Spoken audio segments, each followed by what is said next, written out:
자, 아침 조회를 시작하겠습니다.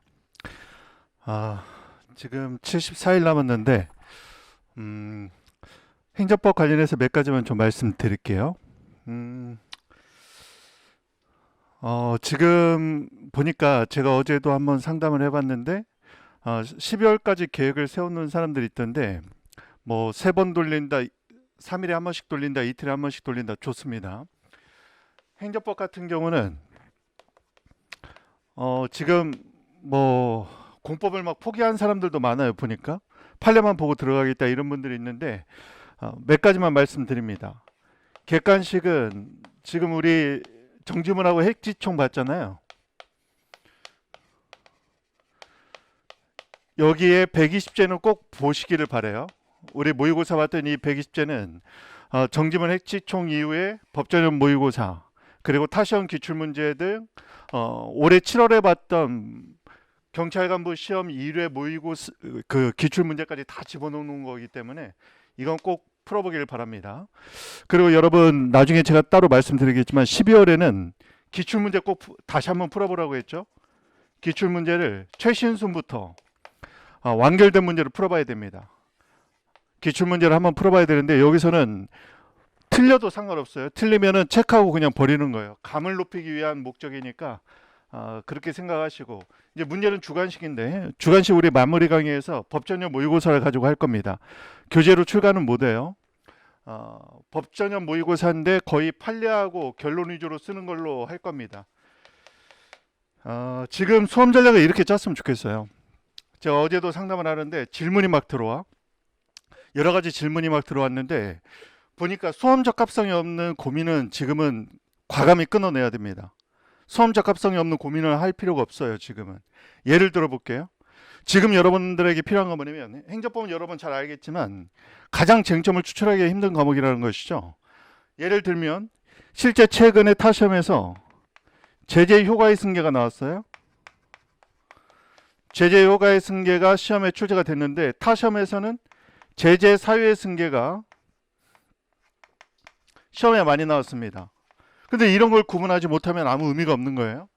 그래서 행정법 주관식에서 가장 핵심 뭐냐? 쟁점 추출을 정확히 하는 훈련을 해야 되는데 미묘한 차이를 구분할 줄 알아야 된다는 겁니다.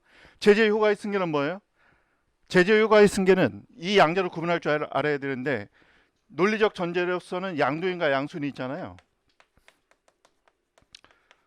그러면 제재 효과의 승계는 뭐냐면 어쨌든 공통분모는 양도인과 양순이 영업양도를 했고 영업양도란 말이 반드시 나오겠죠.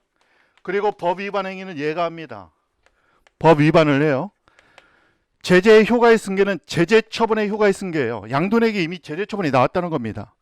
즉 제재 처분 효과의 승계라는 말이에요. 양도인이 법 위반을 하고 얘한테 제재 처분이 나왔는데 그 의무가 얘에게 승계될 것이냐. 제재 사유 승계는 뭐냐면 제재 처분이 아직 안 나온 거예요. 제재 처분을 받을 그 사유가 승계될 수 있느냐. 그래서 차이는 어떻게 되냐면 예를 들어서 법 위반에 대한 법적 효과가 과징금입니다. 그러면 제재 효과의 승계는 양도인 갑에게 이미 제재 처분으로서 과징금 부과 처분이 나왔어요. 그 이후에 영업양도가 이루어졌을 때 그 돈을 양수인이 내야 되는 거냐? 그러면 제재 효과의 승계인 겁니다. 그러면 제재 사유 승계는 뭐냐면 양도인이 위반 행위를 했어요. 그런데 제재 처분을 얘한테 할 수 있느냐? 즉 양수인에게 과징금 부과 처분을 할 수 있느냐? 그러면 제재 사유 승계인 거고 이미 양도인에게 제재 처분이 나왔는데 얘가 돈을 안 내. 돈을 안 내고 영업양도를 했어. 그럼 얘가 과징금을 납부할 의무가 있느냐? 그러면 제재 효과의 승계가 되는 겁니다. 이런 차이를 정확히 잡아내는 게 중요하다는 거예요. 그리고 우리가 뭐 기판력하고 뭐 기속력 또는 공정력과 성결 문제의 차이.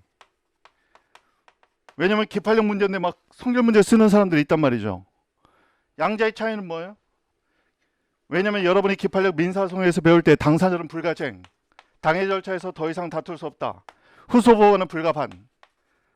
반대되는 모순된 판단을 하지 못한다. 그래서 불가쟁력이 나오는데 나중에 보니까 행정회의도 또 불가쟁력이 나오거든.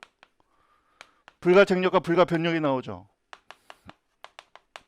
동일한 단어를 썼지만 이 불가변력은 행정행위의 효력인 거고 여기서의 불가쟁력은 기판력, 판결의 효력인 거죠. 이렇게 분류 기준이 다르다는 걸 정확히 알아야 됩니다. 그래서 기판력이 나오려면 무조건 판결이 확정됐다는 말이 나와야 돼요. 그리고 판결이 확정되면 더 이상 행정행위 효력으로서 공정력 이런 거 따질 필요가 없습니다. 여러분이 지금 마무리 강의에서 해야 될 건 바로 이거다. 이제는 뭐냐면요, 여러분이 제재사유의 승계에 대해서 판례 써보세요. 그럼 판례는 얼추 쓸 수는 있어요. 판례가 긍정하고 있다 이런 식으로. 문제는 뭐냐면 그 쟁점을 못 찾는다는 것이죠. 제재 효과의 승계를 써야 되는데 사유의 승계를 쓴다든가, 사유의 승계를 써야 되는데 효과의 승계를 쓴다든가, 또는 기판력 문제인데 갑자기 막 공정력과 성결 문제를 써버린다든가, 또는 공정력과 성결 문제인데 갑자기 기판력이 미치는지를 쓴다든가, 이게 문제인 겁니다. 그래서 객관식은 눈에 바르는 게 중요하지만 행정법 사례에서 중요한 것은 뭐냐? 시험 막판에요. 쟁점 추출 훈련하는 게 가장 중요합니다. 마무리 강의에서는 법전형 모의고사 4년을 가지고 하는데 뭐가 시험에 출제됐는지를 체크하는 것도 중요하겠지만 모의고사에서 나왔던 쟁점이 왜 얘가 쟁점이 되느냐? 왜 다른 건 쟁점이 아니냐?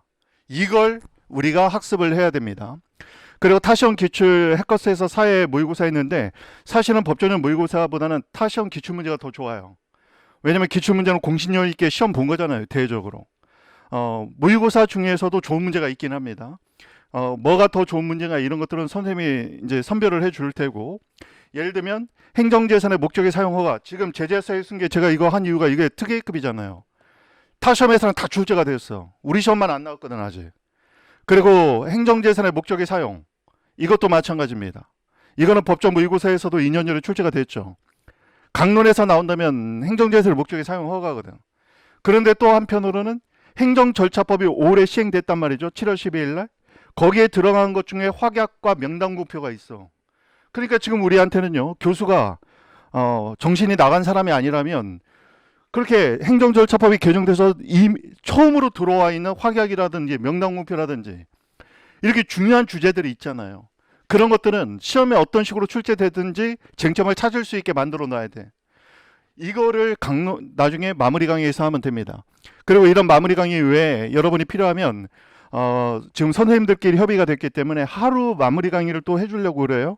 그러면 쟁점 답안지 가지고 어떤 쟁점이 중요하고 이게 시험에 출제될 때는 질문 형태가 어떻게 나오고 그럴 때 뭐를 정확히 짚어줘야 되고 이런 것들을 마무리 강의에서 또 해드릴 겁니다. 문제는 이제 객관식인데, 객관식은요, 말씀드린 것처럼 정지문 제일 뒤에 보면 쟁점 이름에 키워드 잡아놓은 거 있잖아요. 그걸 좀 처음부터 끝까지 빠른 시간에 보는 연습을 좀 했으면 좋겠어요. 그게 제가 가장 당부드리는 겁니다. 나머지는 제가 끌고 갈 수 있는데 그 정지문을 처음부터 끝까지 누적적으로 보는 것은 여러분이 직접 하지 않으면 안 되거든요. 이건 정말 대신해주고 싶지만 대신할 수 있는 부분이 아니에요. 그러니까 이것만 좀 신경 쓰면 객관식은 누적적으로 처음부터 끝까지 보는 연습을 해서 행정법 객관식은 별도로 공부할 시간이 필요 없다 이렇게 만들어 놓습니다. 그리고 나서 나중에 법무부에서 출력해가지고 최신 기출 순으로부터 실전처럼 풀고 버리고 이게 객관식 감을 높이는 거거든요. 그 훈련은 반드시 하셔야 됩니다. 신모의 성적이 110개 가까이 나왔다가 안심하고 막판에 객관식 소홀히 해서 90개 이하로 떨어진 사람들도 많이 있어요. 실제로 객관식은요, 이게 감이기 때문에 감이 조금만 상실돼 버리면 두 개 헷갈려서 찍는 게 굉장히 많잖아요. 그게 다 오답으로 가버리면 뭐 몇십 개가 왔다 갔다 한단 말이죠. 그렇다고 객관식을 계속 붙잡고 있을 수는 없잖아. 그러니까 어떻게 해야 되냐면 지금까지 봤던 것들을 눈에 바르는 연습을 하면서 실전 문제를 뇌에 익숙하게 만들기 위해서 실제로 문제를 출력해서 시험 문제 푸는 것처럼 풀고 버리고 이렇게 익숙하게 만들어 놔야 돼요. 무슨 말인지 알겠죠? 객관식은 감을 유지하기 위해서 그동안 봤던 자료는 계속 눈에 바르면서 적어도 20문제씩 실전 문제를 뽑아서 최신순으로부터 역순으로 풀어본다는 거 꼭 기억하시고, 그리고 주관식에서는 방금 봤던 것처럼 쟁점 찾는 게 가장 중요합니다. 그리고 판례만 쓰면 돼요. 한두 줄만 쓰면 되잖아. 포섭하는 연습은요, 한두 시간만 하면 충분히 할 수 있어요. 판례에 따라서 포섭을 좀 풍부하게 해주는 거. 자, 이렇게 수험 전략을 정확히 짜야 됩니다. 여기서 욕심부리면 안 돼요. 이론적인 거 모른다고 막 이론적인 걸 막 지금부터 하겠다? 제가 볼 땐 필요 없습니다. 철저하게 시험에 도움되는 쪽으로 움직여야 돼요.